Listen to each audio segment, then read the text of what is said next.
आपका मैं हूं आपके साथ वैष्णवी द्विवेदी। और बांजीपोरा के अरहगाम के वन क्षेत्र में सुरक्षा बलों से आतंकियों के बीच मुठभेड़ में एक आतंकवादी ढेर हुआ है। ब्रिगेडियर विपुल त्यागी कमांडर 3 सेक्टर राष्ट्रीय राइफल्स ने बांजीपोरा ऑपरेशन के बारे में जानकारी दी। विपुल त्यागी ने कहा, हमें बांजीपोरा के अरहगाम इलाके में एक आतंकवादी की मौजूदगी के बारे में कुछ इनपुट मिल रहे थे।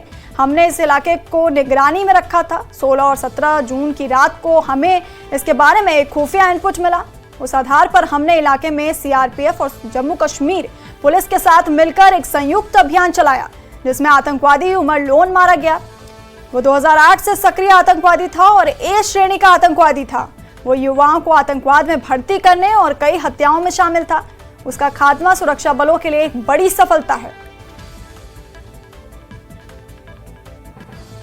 पूरा के अरागाम इलाके में हमें पिछले कुछ समय से टेररिस्ट की हरकत की खबरें मिल रही थी। इस इलाके को हमने लगातार पैनी निगाह में रखा हुआ था। रात 16-17 जून को हमें एक स्पेसिफिक इंटेलिजेंस मिली, जिसके बेस पर Indian army, Jammu Kashmir police और सीआरपीएफ ने एक जॉइंट ऑपरेशन लॉन्च किया। इस ऑपरेशन के दौरान हमारी एक एम्बुश पार्टी को कुछ संदिग्ध हरकत दिखाई दी। यकीन करने पर एम्बुश पार्टी ने टेररिस्ट पर फायर खोला और इस मुठभेड़ में एक टेररिस्ट उमर लोन, जो कि भूसनपुई पट्टन का रहने वाला था, उसको मार गिराया। उमर लोन 2018 से एक्टिव एक कैटेगरी ए का टेररिस्ट था और वर्तमान समय में एलईटी और टीआरएफ से जुड़ा हुआ था। उमर लोन कई टेररिस्ट एक्टिविटीज जैसे कि रिक्रूटमेंट, ओजीडब्ल्यू का नेटवर्क चलाना और इलीगल किलिंग्स में शामिल था। उमर लोन का एलिमिनेशन सिक्योरिटी फोर्सेस के लिए एक बड़ी कामयाबी है। पिछले कुछ हफ्तों में Indian army, Jammu Kashmir police और सीआरपीएफ ने हाई ऑपरेशनल मोमेंटम बनाया हुआ है, जिससे हमें कई कामयाबियां मिली हैं और कई पुराने टेररिस्ट को खात्मा किया गया है। इस कार्रवाई में हमें आवाम का भी भरपूर सहयोग मिला है और आने वाले समय में ये कार्रवाई इसी जोश के साथ बरकरार रखी जाएगी। धन्यवाद। जय हिंद। वहीं जम्मू पठानकोट राष्ट्रीय राजमार्ग पर सांबा के वीर भूमि पार्क के सामने से एक संदिग्ध बैग मिला है। पुलिस ने मौके पर पहुंचकर बैग को अपने कब्जे में ले लिया। बैग से एक आर्मी यूनिफॉर्म जैसे कपड़े और एक राउंड बुलेट बरामद हुआ है, जिसके बाद पुलिस ने पूरे इलाके में तलाशी अभियान चलाया। एसएसपी सांबा विनय कुमार ने बताया कि देर रात पुलिस को एक सूचना मिलती है कि सांबा जम्मू पठानकोट एनएच के किनारे सांबा वीर भूमि पार्क के पास संदिग्ध बैग पड़ा हुआ है। पुलिस ने मौके पर पहुंचकर बैग को कब्जे में ले लिया और बैग से आर्मी यूनिफॉर्म जैसे कपड़े और एक राउंड बुलेट बरामद किया। पुलिस ने इस विषय में जांच शुरू कर दी है कि ये बैग यहां कैसे आया और किसका है।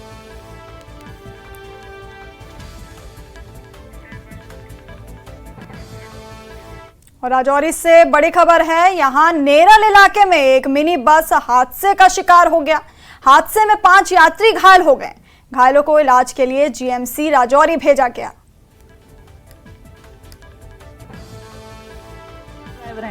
इन्होंने एक्सीडेंट किया है और ये हमारा बच्चा है 11 साल का। इसका कौन जिम्मेवार था, कौन रिस्पॉन्सिबल था इसका, अगर इसको कुछ हो जाता। इधर 9 आदमी पहुंचे।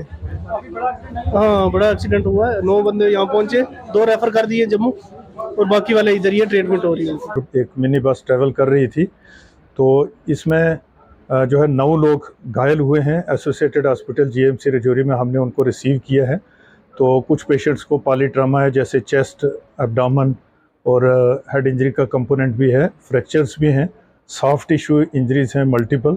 लेकिन सभी पेशेंट्स जो हैं वो आउट ऑफ डेंजर है। और हादसे की वजह बनी राजौरी के नीरुजल में एक सड़क हादसा हुआ है जिसमें 9 लोग बुरी तरह से घायल हुए हैं। इस वक्त मैं जीएमसी राजौरी में मौजूद हूं, जहां मैं आपको दिखाना चाहता हूं। तस्वीरों में आप देख सकते हैं कि ये जो तमाम घायल लोग हैं ये वही घायल लोग हैं जिनमें एक बच्चा भी है, जो छोटा बच्चा तस्वीरों में आप देख रहे हैं ये भी इस घटना में घायल हुआ है। ये तेज रफ्तारी की वजह से सड़क हादसा राजौरी के नीरुजल में हुआ है। मैं आपको दिखाना चाहता हूं कि ये एक जो घायल हैं ये तमाम घायल यहाँ पर इस वक्त हॉस्पिटल में ज़ेरे इलाज हैं और ये जो वजह बनी है ये वाहिद और वाहिद तेज रफ्तारी से हादसा हुआ है। और लोगों की ये मांग है कि ऐसे ड्राइवरों के खिलाफ सख्त कार्रवाई की जाए जो बार बार इस तरह के सड़क हादसे हो रहे हैं। उसकी वजह जो देखने में सामने आ रही है तो वो तेज रफ्तारी है, जिस वजह से कहीं कीमती जानें जो हैं वो ज़ाया हो जाती हैं। फिलहाल ये तमाम लोग जीएमसी राजौरी में इलाज के लिए भर्ती हैं और जिला प्रशासन से उनके परिजन अपील कर रहे हैं कि ऐसे वाहन चालकों के खिलाफ सख्त से सख्त कार्रवाई अमल में लाई जाए। न्यूज़ 18 के लिए राजौरी से मैं शक्ति शर्मा।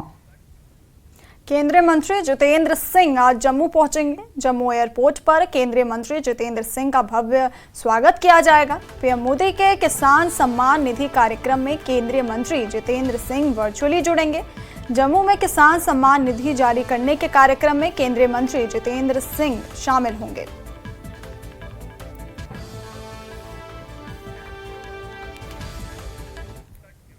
जम्मू कश्मीर में योग दिवस की तैयारियां जोरों पर चल रही हैं। श्रीनगर समेत कई जिलों में बच्चों को योगाभ्यास कराया जा रहा है।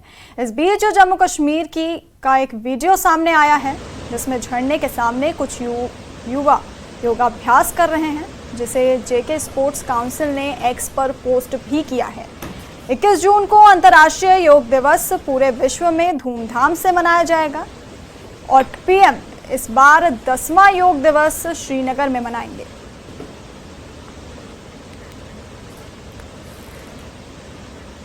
इस बार योग दिवस का सबसे महत्वपूर्ण आयोजन श्रीनगर में होगा। आयुष राज्य मंत्री प्रताप राव जाधव ने ये जानकारी दी है। यह कार्यक्रम शेरे कश्मीर इंटरनेशनल कन्वेंशन सेंटर में आयोजित किया जाएगा।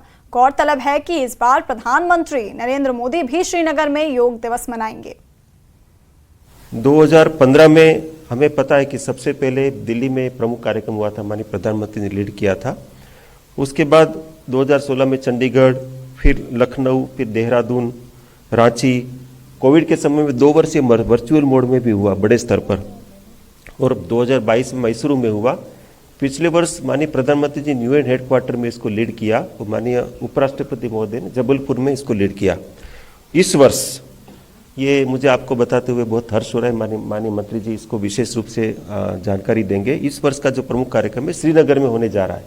2021 का जो 21 जून का कार्यक्रम है श्रीनगर में होगा। शेरे कश्मीर कन्वेंशन सेंटर में ये इसका आयोजन होने वाला है। प्रत्येक वर्ष सेपरेट थीम होती है। इस वर्ष का जो योग का थीम है वो है योग फॉर सेल्फ एंड सोसाइटी, स्वयं एवं समाज के लिए योग, और उसको हम आगे बढ़ा रहे हैं, दुनिया भर में इसको डिसेमिनेट कर रहे हैं। और 29 जून से अमरनाथ यात्रा शुरू होने जा रही है और जम्मू के यात्री निवास में बाबा बर्फानी के भक्त आना शुरू हो जाएंगे। लेकिन ठीक उससे पहले सुरक्षा बलों की तरफ से सुरक्षा के तमाम इंतजाम किए जा रहे हैं। जम्मू कश्मीर पुलिस और पुलिस की स्पेशल ऑपरेशन ग्रुप एसओजी की टीम की तरफ से यात्री निवास में सुरक्षा व्यवस्था को लेकर मॉक ड्रिल की गई। जम्मू कश्मीर पुलिस के वो जाबाज जवान जिन्होंने मोर्चा संभालना है। 29 जून को देश भर से यात्रा शुरू होने वाली है। ऐसे में किस तरीके से मोर्चा संभालते जम्मू कश्मीर पुलिस के जवान यहाँ पर पहुंच रहे हैं, क्योंकि किसी भी तरह का अगर मैसेज इनको मिलता है तो कैसे इन्होंने यहाँ पर आना है, क्योंकि यात्रियों की रक्षा सुरक्षा इस बिल्डिंग के अंदर ही वो दायरा बना हुआ है, क्योंकि यही वो बिल्डिंग है जहाँ पर देश भर से आने वाले श्रद्धालु पहुंच रहे हैं। और वो जिन्होंने रजिस्ट्रेशन करा लिया है, कुछ लोग जो है वो ट्रेन से, जहाज से, गाड़ियों से आएंगे और यहाँ पर लोगों की जो पहुंच है वो जो है वो आने ही वाली है, क्योंकि 29 जून को यहीं से पहला जत्था रवाना होगा। और देखिए किस तरीके से यहाँ पर मोर्चा संभाला है जम्मू पुलिस ने, और हर जगह यहाँ पर आप देखिए किस तरीके से रूम इंटरवेंशन का भी हम आपको दिखा रहे हैं कि कैसे अगर किसी हॉल में या यात्रियों के ठहरने की जगह पर अगर पहुँचते हैं तो कैसे वहाँ पर जाकर उसका एहतियात बरत कर कैसे जो जवान है वो वहाँ पर पहुँचेंगे। तस्वीरों में देखिए किस तरीके से भारी भरकम हथियारों के साथ मोर्चा संभालने के लिए जम्मू पुलिस एसओजी की जो टीम है वो यहाँ पर पहुँची है। और ये तस्वीरें बयां कर रही है कि किस तरीके से आपको यहाँ पर आना है, जम्मू कश्मीर में आना है, किसी बात का डर नहीं है, क्योंकि आपकी रक्षा सुरक्षा करने के लिए जम्मू पुलिस के जांबाज जवान यहाँ पर मौजूद है। भारी भरकम हथियारों के साथ तेज धूप में वो मौजूद है। जम्मू के भगवती नगर यात्री निवास बेस कैंप में जब आप पहुँचते हैं तो आपकी रक्षा के लिए यहाँ पर जांबाज मौजूद है। किसी बात के बिना डर खौफ के आप आइए और बाबा अमरनाथ के दर्शन करिए। जम्मू कश्मीर पुलिस इतनी सतर्क हो चुकी है कि वो आपकी रक्षा सुरक्षा करने के लिए हर पल मौजूद है। वीडियो जर्नलिस्ट राजीव के साथ कोमल सिंह, न्यूज़ 18। और श्री अमरनाथ जी यात्रा इस वर्ष 29 जून से शुरू हो रही है। जम्मू में होटल व्यावसायिक और व्यापारिक लोगों ने अमरनाथ यात्रियों के लिए भारी छूट की घोषणा की है। All Jammu hotels and lodge association ने अमरनाथ यात्रा के यात्रियों के लिए 30% छूट की घोषणा की है। ढाबा मालिकों ने भी यात्रियों के लिए छूट की घोषणा की है। जम्मू के इन होटल व्यवसायियों और दुकानदारों का कहना है कि वे चाहते हैं कि यात्रियों को आरामदायक यात्रा मिले और इसलिए वो हर साल उन्हें छूट की पेशकश करते हैं। यात्रियों के लिए जो बाहर से आते हैं, जो माता वैष्णो देवी में आते हैं, अमरनाथ यात्रा के लिए आते हैं और बाबे वाली माता के लिए जो ही आते हैं, तो हमने स्पेशल डिस्काउंट उनके लिए रखा होता है और उनको चीप एंड बेस्ट और साफ़ सुथरा हैं, ताकि उनको कोई महसूस ना हो कि हम वहाँ अलग प्रदेश में गए हैं। डिस्काउंट यही है कि हमारे रेगुलर कस्टमर जो हैं उनके लिए हमने क्वालिटी जो है वो स्टॉक करके रखी होती है, जो बेस्ट क्वालिटी का अखरोट होता है। उनको ज़्यादा पैसों से ज़्यादा उनको वो नहीं होता, उनको यह क्वालिटी चाहिए होती है उनको, तो उनको बड़े रीज़नेबल प्राइस में हम अच्छी क्वालिटी के वॉलनट्स, आलमंड्स, बहुत आइटम जितनी भी हमारी है, अंजीर हो गया, खजूर हो गया, यहाँ के राजमा बड़े फेमस है, तो बहुत सी आइटम्स होती हैं हमारे पास जो कस्टमर लेके जाते हैं और वो फिर अपने वहाँ पे एज ए प्रसाद उसको बांटते हैं। तो आप उम्मीद कर रहे हैं कि अच्छा इस बार ही देखने को मिलेगा यहाँ पे रश। कि व्यापारी लोग तो इसमें बड़े बेसब्री से इंतज़ार कर रहे थे इन यात्राओं का, और यात्रा के अंदर हमारी यहाँ जो रहने वाली इस वक्त जो बात है, जिसमें हम यात्रियों का कुछ ना कुछ आदर सम्मान करते हुए कुछ ना कुछ उपहार के रूप में और कुछ ना कुछ रेट कम के रेट में हम कोशिश करेंगे उनको एक चीज़ों की सुविधा उपलब्ध करवाएं। ऐसी हमारी आपके माध्यम से एक और भी गवर्नमेंट से आपके माध्यम से हम ये चाहते हैं कि हमारे जितने भी टूरिस्ट स्पॉट्स हैं वहाँ पे ले जाने की व्यवस्था, जो ट्रांसपोर्ट है जिसमें हमारी स्मार्ट सिटी की बसें चल रही हैं, वो जम्मू के सारे सभी स्मार्ट सिटीज़ को वो पूरा दर्शन करवाएंगे और हमारे जम्मू के आसपास के रहने वाले जितने भी क्षेत्र हैं वहाँ के लोगों का एक जीवन भी उद्धार होगा। इस यात्रा का बड़ी देर से हमें इंतज़ार रहता है कि शाना बशाना जो यात्रा हमारे इधर जम्मू कश्मीर आती है, इससे बिजनेस में बड़ी बढ़ोतरी होती है। हमारे जैसे होटल वाले हैं, बाकी दुकानें वाले हैं, ढाबे वाले, टैक्सी वाले, सबको, और हम हर साल की तरह 30 से 35% डिस्काउंट भी देते हैं आने वाले यात्रियों को। तो हम यही चाहते हैं, और जैसे हालात ये हम चाहते हैं जो जितने भी जो बाहर से आए हैं उनको लगे कि यहाँ डिस्काउंट मिल रहा है, ज़्यादा से ज़्यादा यात्री यहाँ आएँ। तो इसलिए हम चाहते हैं कि ये डिस्काउंट देना बड़ा ज़रूरी है, ताकि हम अपने टूरिज़्म का प्रमोशन कर लिए। पिलग्रिमेज जो टूरिज़्म है हमारा जम्मू कश्मीर में आने वाले लोगों के लिए, उनके लिए ये स्पेशल डिस्काउंट है, और इसलिए हम सारे अपना होटल एसोसिएशन की तरफ से भी ये डिस्काउंट देते हैं। हमारे प्रेसिडेंट साहब वैसे बोलते हैं कि जैसे हमारे इधर जो भी यात्रा है उनको ये डिस्काउंट दिया जाए। प्रधानमंत्री पद की तीसरी बार शपथ लेने के बाद पीएम मोदी का आज काशी का पहला दौरा है। पीएम मोदी का काल भैरव मंदिर में और बाबा विश्वनाथ के जलाभिषेक के साथ गंगा आरती में भी शामिल होने का कार्यक्रम है। वाराणसी में पीएम मोदी किसान संवाद कार्यक्रम में भी शामिल होंगे।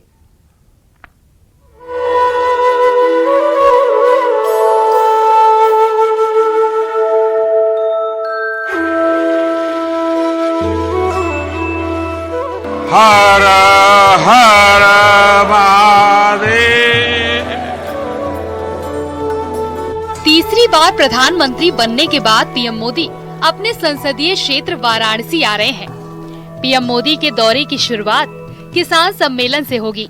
इसके बाद काल भैरव मंदिर और बाबा विश्वनाथ का जलाभिषेक करेंगे और शाम में दशाश्वमेध घाट पर मां गंगा का पूजन करेंगे। फिर मां गंगा की आरती में भी शामिल होंगे। पीएम मोदी का ये दौरा पूरी तरह से किसानों को समर्पित है। पीएम मोदी मंगलवार शाम करीब 4:30 बजे एयरपोर्ट पहुंचेंगे। हेलीकॉप्टर से मेहंदीगंज सभा स्थल जाएंगे। किसान संवाद कार्यक्रम में शामिल होंगे पीएम मोदी। देश के 9 करोड़ 60 लाख किसानों के खाते में किसान सम्मान निधि जारी करेंगे। डीबीटी के तहत 20,000 करोड़ से ज्यादा की 17वीं किश्त ट्रांसफर करेंगे। तीसरी बार शपथ लेते ही प्रधानमंत्री किसान सम्मान निधि उन्होंने स्वीकृत किया, उसकी किस्त भेजने का काम किया और प्रधानमंत्री बनने के बाद प्रथम आगमन पर उन्होंने किसानों को संबोधित करने की इच्छा जाहिर किया है। उसकी हम लोगों ने तैयारी किया है। किसानों के बीच में उनका आगमन हो रहा है और तीसरी बार प्रधानमंत्री बनने के बाद काशी आ रहे हैं, तो हम सब लोगों के लिए यह हर्ष की बात है, गर्व की भी बात है। पार्टी ने भी स्वागत की पूरी तैयारी किया है और किसान निश्चित तौर पर उनके साथ बैठेंगे, तो किसानों का जो मार्गदर्शन करेंगे तो उनके लिए भी अच्छा है। प्रधानमंत्री नरेंद्र मोदी तीसरी बार भारत के पीएम के तौर पर शपथ लेने के बाद पहली बार अपने संसदीय क्षेत्र वाराणसी आ रहे हैं। पीएम मोदी किसानों से संवाद भी करेंगे। किसानों के उगाए उत्पादों को देखने स्टॉल पर जाएंगे। 21 प्रगतिशील किसानों से मुलाकात करेंगे। इस दौरान सभी किसान भगवा टोपी में नजर आएंगे। किसानों और महिला समूह को 300 आवास देंगे। 167 किसान सखी को प्रमाण पत्र देंगे। ये महिलाएं ऑर्गेनिक फार्मिंग करती हैं। वहीं पीएम मोदी के दौरे से पहले यूपी के सीएम योगी आदित्यनाथ ने कार्यक्रम स्थल का निरीक्षण किया। यूपी सरकार में कैबिनेट मंत्री अनिल राजभर का कहना है कि सभी तैयारियां हो चुकी हैं। वहाँ जिस तरह की तैयारी है, 50,000 किसान को ला रहे हैं और उसके बाद स्वाभाविक है बाबा विश्वनाथ का दर्शन करने का कार्यक्रम है, फिर माँ गंगा की आरती करने का कार्यक्रम है और रात्रि प्रवास भी है। दूसरे दिन सुबह उनको जाना है, प्रस्थान करना है, तो शाम को आना और दूसरे दिन सुबह जाना, ये पूरा कार्यक्रम है। किसान सम्मेलन, बाबा विश्वनाथ का दर्शन और उसके बाद माँ गंगा की आरती। पीएम मोदी मेहंदीगंज से पुलिस लाइन जाएंगे, जहां से विश्वनाथ मंदिर और काल भैरव मंदिर बाई रोड जाएंगे। इस दौरान मिनी रोड शो की भी झलक दिखेगी। पूरे रास्ते पीएम के स्वागत की तैयारी की गई है। पीएम मोदी भी गाड़ी के अंदर से हाथ हिलाते हुए काशी के लोगों का अभिवादन स्वीकार करेंगे और तीसरी बार उन्हें काशी के सांसद चुनने के लिए आभार जताएंगे। न्यूज़ 18 के लिए वाराणसी से रवि पांडे की रिपोर्ट। और वक्त हो गया एक छोटे से ब्रेक का, बने रहिए हमारे साथ।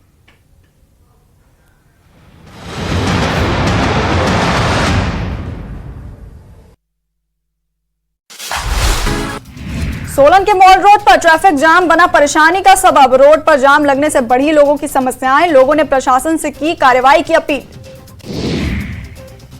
कुल्लू जिला के शोंडाढार में आसमानी बिजली की चपेट में 3 युवक बाल बचे। तीनों युवकों को आई हल्की चोटें। तेगो बेहड़ अस्पताल में करवाया गया उपचार। तीसरी बार जीत के बाद पहली बार वाराणसी जाएंगे पीएम मोदी। किसान सम्मान निधि की 17वीं किश्त करेंगे ट्रांसफर। देश के 9 करोड़ 60 लाख किसानों के खाते में जाएंगे 2,000 रुपए। सांबा सेक्टर के अंतर्राष्ट्रीय सीमा के इलाकों में सुरक्षा बलों द्वारा चलाया जा रहा तलाशी अभियान। जम्मू कश्मीर पुलिस की एसओजी। ब्रेक के बाद स्वागत है आपका। आगे बढ़ेंगे और जम्मू कश्मीर के दिग्गज नेता और नेशनल कॉन्फ्रेंस के अध्यक्ष डॉक्टर फारूक अब्दुल्ला आगामी विधानसभा चुनाव में पार्टी के मुख्यमंत्री पद के उम्मीदवार हो सकते हैं। पार्टी के उपाध्यक्ष और पूर्व मुख्यमंत्री उमर अब्दुल्ला पहले ही घोषणा कर चुके हैं कि वो विधानसभा चुनाव नहीं लड़ेंगे। अब जम्मू कश्मीर में पार्टी और विपक्षी गठबंधन के सामने डॉक्टर फारूक अब्दुल्ला ही एकमात्र विकल्प हैं। दिलचस्प बात यह है कि फारूक अब्दुल्ला ने हाल ही में घोषणा की थी कि वो केंद्र शासित प्रदेश में अगला विधानसभा चुनाव लड़ेंगे। पार्टी के वरिष्ठ नेता और नेशनल कॉन्फ्रेंस के जम्मू प्रांतीय अध्यक्ष एडवोकेट रतन लाल गुप्ता ने भी पुष्टि की है कि अगर उमर चुनाव लड़ने से इनकार करते हैं तो डॉक्टर फारूक अब्दुल्ला पार्टी का नेतृत्व कर सकते हैं। उन्होंने दावा किया कि डॉक्टर फारूक अब्दुल्ला की जम्मू कश्मीर के विभिन्न हिस्सों में व्यापक लोकप्रियता है, इसलिए पार्टी कार्यकर्ता उन्हें मुख्यमंत्री पद के उम्मीदवार के तौर पर आगे बढ़ाने में खुशी महसूस करेंगे। हो सकता है कि वो चीफ मिनिस्टर कैंडिडेट पार्टी की तरफ से बने। इस पर मेरे साथ बात करने के लिए हैं सीनियर नेशनल कॉन्फ्रेंस लीडर और जम्मू प्रोविंशियल प्रेसिडेंट पार्टी के एडवोकेट रतनलाल गुप्ता। इनसे मैं बात करूंगा। सर, गुप्ता साहब, ऐसी है कि उमर अब्दुल्ला कह रहे हैं कि मैं चुनाव नहीं लड़ूंगा। यूटी के इस माहौल में, यूटी जब है तो चुनाव लड़ने का कोई मेरा फायदा नहीं है, लेकिन ऐसी सूरत में क्या आपको लगता है कि डॉक्टर फारूक अब्दुल्ला एक विकल्प हो सकते हैं? देखिए, पहले तो मैं आपको मुबारकबाद पेश करूंगा कि आपने ये सोचा, और ये हकीकत है कि जम्मू कश्मीर के अंदर नेशनल कॉन्फ्रेंस की सरकार बनने जा रही है। ये नैरेटिव एक बना हुआ है। अब सवाल ये है कि उमर साहब ने ये कहा है। देखिए, उमर साहब हमारे कायद हैं, उनकी राय है, अपनी राय है। बाकी नेशनल कॉन्फ्रेंस तो एक तहरीक है, इसकी सुप्रीम बॉडी जो है वो हमारी वर्किंग कमेटी है। वर्किंग कमेटी जो फैसला करेगी उस पे हर साथी को, चाहे हमारे बड़े से बड़े नेता हों चाहे छोटे से छोटे हों, उस पे हमें चलना पड़ता है, क्योंकि सुप्रीम बॉडी वो है। वो क्या फैसला लेंगे वो उस वक्त पता चलेगा। दूसरी बात यह है कि बनना तो है चीफ मिनिस्टर, चाहे डॉक्टर साहब बनेंगे या उमर साहब बनेंगे, दो में से एक ने बनना है।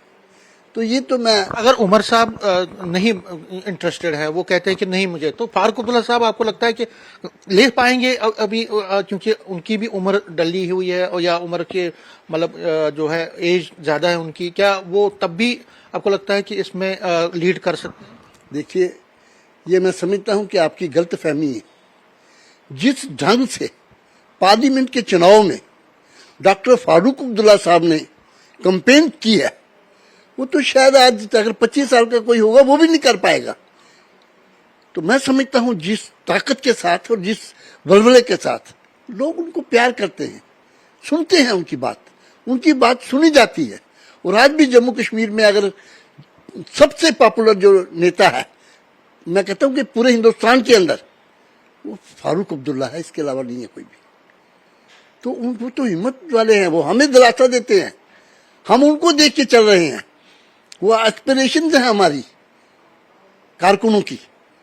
तो फारूक अब्दुल्ला साहब को आप मत आंकिए कि साहब उनकी एज इतनी है, उनका दिल देखिए। आज भी वो जवानों से ज्यादा काम कर रहे हैं। तो इसलिए फारूक साहब तो कहीं भी किसी भी मोर्चे पे आप उनको लगाएंगे। तो आप ये कह रहे हैं कि अगर उमर साहब ने इंटरेस्ट नहीं लिया, दिलचस्पी नहीं ली as a chief minister candidate, देखिए कैंडिडेट की बात कर रहे हैं हम, तो क्या आपको लगता है कि फारूक साहब लीड कर सकते हैं कोalition को, यहाँ पे अपोजिशन कोalition को? देखिए, बिल्कुल मैं आपको कह रहा हूँ, पहले भी यहाँ जो हमारी इंडिया ब्लॉक है, इसकी कॉन्स्टिट्यूशन, इसको बनाने के लिए जितना रोल फारूक साहब ने दिया है, इतना शायद ही किसी लीडर ने दिया हो। मैं समझता हूं कि उनके रोल की वजह से ही हम एकजुट, एक मुठ हुए तमाम अपोजिशन पार्टीज। तो फारूक साहब तो इंडिया ब्लॉक को चलाने वाले हैं। ये तो बात ही छोटी सी एक जम्मू कश्मीर है, इसकी तो बात ही कोई नहीं। कल खुदा न खास्ता हमारी ये इंडिया ब्लॉक जीत जाता तो फारूक अब्दुल्ला साहब का एक बहुत बड़ा रोल होता है यहाँ, ऐसी बात नहीं है। तो आप फारूक अब्दुल्ला साहब या उमर अब्दुल्ला साहब, इन दो में से किसी ने बनना है, इसमें कोई दो राय नहीं है। और नेशनल कॉन्फ्रेंस ने जीत के आना है। ये नैरेटिव जैसे आप फरमा रहे हैं, ऐसे ही तमाम जितनी भी प्रेस है इस वक्त, तमाम नेशनल और इंटरनेशनल प्रेस ये कह रही है कि आज अगर चुनाव हो जाए, आपने देखा परफॉर्मेंस जैसे आप भी फरमा रहे हैं, 34 सीट पे हमने जीता है, बाकी तमाम पार्टियां पीछे रह गई हैं। और 36 सीटों पे अभी, और जो जहां हमने कंटेस्ट नहीं किया, जहां हमारे कांग्रेस भाइयों ने किया, उन सीटों में भी हम जीत सकते हैं। एडवोकेट रतनलाल गुप्ता कह रहे हैं कि अगर उमर अब्दुल्ला साहब नहीं मान रहे हैं, अगर उमर अब्दुल्ला ये कहेंगे कि मैं चुनाव नहीं लड़ूंगा, और जो उन्होंने बार बार कहा है, तो उस सूरत में डॉक्टर फारूक अब्दुल्ला इनके कहने के मुताबिक वो तैयार हैं, उनको वो लीड कर सकते हैं, वो चीफ मिनिस्टर कैंडिडेट भी बन सकते हैं, क्योंकि उनमें सारी वो क्वालिटीज हैं। और जो सेहत का हवाला दिया जाता है, उनकी जो रतनलाल गुप्ता कह रहे हैं कि सेहत भी उनकी अच्छी है और वो आगे चल के पार्टी को लीड कर सकते हैं असेंबली इलेक्शंस के लिए। कैमरामैन बंटी के साथ समीर भट्ट, न्यूज़ 18 जम्मू। और जम्मू कश्मीर में बीजेपी के राष्ट्रीय महासचिव तरुण चुग ने कहा कि राहुल गांधी देश को बदनाम करने का षड्यंत्र रचने वाले विदेशी हाथों का खिलौना बनकर रह गए हैं।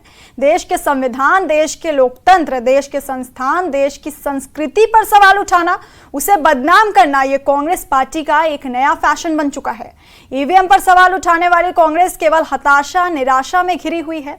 उसे तीसरी बार भी हार पच नहीं रही है। राहुल गांधी देश को बदनाम करने का षड्यंत्र रचने वाले, षड्यंत्र की कोशिश करने वाले विदेशी हाथों का खिलौना बनकर रह गए। देश के संविधान, देश के लोकतंत्र, देश की संस्थान, देश की संस्कृति पर सवाल उठाना, उसे बदनाम करना, ये कांग्रेस पार्टी का एक नया फैशन बन चुका है। ईवीएम पर सवाल उठाने वाली कांग्रेस केवल हताशा, निराशा में गिरी हुई है। उससे तीसरी बार की हार पच नहीं रही। और बुलेटिन में अभी के लिए इतना ही। बने रहिए हमारे साथ, देखते रहिए न्यूज़ 18 JKLH। नमस्कार।